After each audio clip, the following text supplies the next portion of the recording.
Hello बच्चों, आज हम क्लास 6 का चैप्टर फर्स्ट पढ़ने वाले हैं जिसका नाम है component of food according to new NCERT book. क्योंकि आप सभी को पता होगा क्योंकि हमारी इस साल की एनसीईआरटी बुक्स में कुछ मॉडिफिकेशन हुए हैं। इट मीन्स कुछ रिड्यूस्ड हुए हैं और कुछ ऐड हुए हैं। और पुरानी वाली एनसीईआरटी के अकॉर्डिंग ये चैप्टर 2 है और न्यू वाली अकॉर्डिंग के ये चैप्टर फर्स्ट है। सो बच्चों, आज हम सबसे पहले ये समझना चाहेंगे और कोशिश करेंगे कि न्यूट्रिशन किसे कहते हैं। न्यूट्रिशन का मतलब होता है जिससे हम कोई भी खाना खाते हैं तो उसमें हमें कंपोनेंट्स कौन कौन सी चीज़ें होती हैं, जैसे कि protein, vitamins, calcium and carbohydrates. But हमें इन चीज़ों की ज़रूरत क्यों पड़ती है, सबसे पहले ये समझना है। तो बच्चों, इसका मतलब ये होता है कि जब भी हम कोई खाना खाते हैं, अगर हम उसमें एनर्जी नहीं मिलेगी तो हमारे खाना खाने का मतलब क्या है? कुछ नहीं, यूज़लेस। तो इसीलिए हमें हर एक खाने के अंदर कुछ ना कुछ मिलता है जो कि हमें दिखता नहीं है। ऐसे न्यूट्रिशन को हम माइक्रो न्यूट्रिशंस कहते हैं। तो बच्चों, हम टाइप्स ऑफ फूड पढ़ेंगे अब। ये टाइप्स ऑफ फूड कौन कौन से होते हैं। पहला एनर्जी गिविंग फूड, दूसरा बॉडी बिल्डिंग फूड एंड तीसरा हमारे पास last protective food.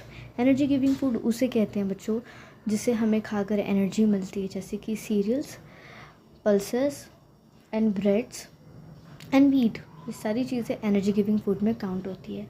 Second, body building food जिसमें हमें प्रोटीन मिलता है और जिसमें हमें मसल्स को बिल्ड करने के लिए हमें एनर्जी मिलती है। एंड देन उसके अंदर प्रोटीन रिच होते हैं आइटम्स, जैसे कि हमारे एग रिच होते हैं और मिल्क ये रिच कैल्शियम होते हैं जिससे हमारी मसल्स को बिल्ड करने में हेल्प मिलती है। लास्ट, प्रोटेक्टिव फूड जिससे हम डिजीज़ से सफ़र करते हैं तो उससे हम बच सकते हैं, जैसे कि सारे ग्रीन वेजिटेबल्स एंड सारे सिट्रस फूड जितने भी होते हैं और सारे फल।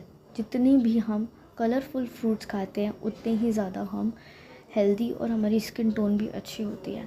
इसलिए आपने बहुत सारे कॉस्मेटिक के प्रोडक्ट्स में भी देखे होंगे बच्चों कि सबसे ज़्यादा विटामिन सी और ऑरेंजेस लाइक सिट्रस फूड के रिकमेंड किए जाते हैं बिकॉज ऑफ दिस, जिससे हमारी बॉडी स्किन टोन अच्छा भी होता है। देन प्रोटेक्टिव फूड जिससे हम डिजीज से फ्री होके लड़ सकते हैं, दैट इज़ प्रोटेक्टिव फूड। तो आइए बच्चों, आज हम इसको पिक्चर से समझते हैं।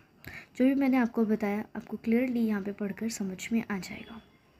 ठीक है बच्चों, अब हम पढ़ते हैं टेस्टिंग फॉर स्टार्च के लिए, जो आपकी एनसीईआरटी बुक में बहुत इंपॉर्टेंट है और एग्ज़ाम में ज़रूर आता है कि आपको कैसे पता लगेगा कि किस फूड में कैसे कंपोनेंट ऑफ फूड है। ये हम अक्सर सवाल करते हैं कि हम खाना तो खाते बट हमें तो दिखता ही नहीं है कि हमारे मेजर न्यूट्रिशन इन फूड में कौन कौन से होते हैं। तो इसके लिए टेस्टिंग की गई, जैसे कि आप इस पिक्चर में देख सकते हैं।